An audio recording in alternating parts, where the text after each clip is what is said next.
Isaiah 64. Oh, that thou wouldest rend the heavens, that thou wouldest come down, that the mountains might quake at thy presence, as when fire kindles the brushwood, and the fire causes the waters to boil, to make thy name known to thine adversaries, that the nations may tremble at thy presence.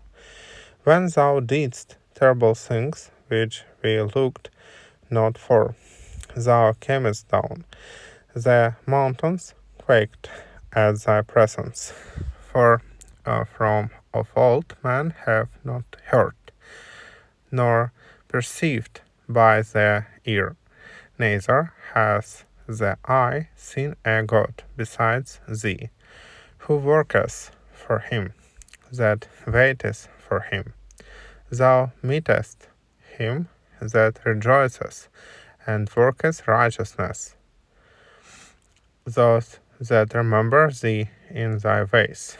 Behold, thou wast wroth, and we sinned. In them have we been of long time. And shall we be saved?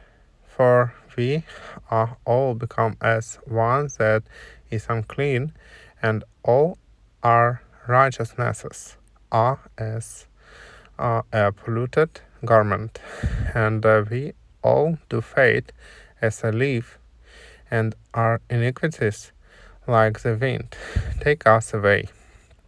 And there is none that calleth upon thy name, that stirreth up himself to take hold of thee.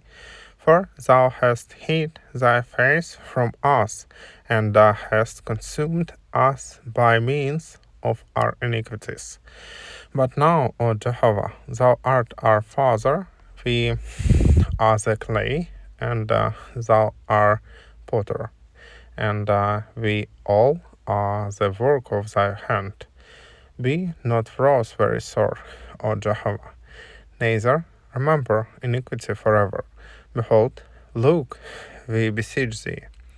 We are all thy people. Thy holy cities are become a wilderness. Zion is become a wilderness. Jerusalem a desolation. Our holy and our beautiful house, where our fathers praised thee, is burned with fire, and all our pleasant places are laid waste. Wilt thou refrain thyself for these things, O Jehovah?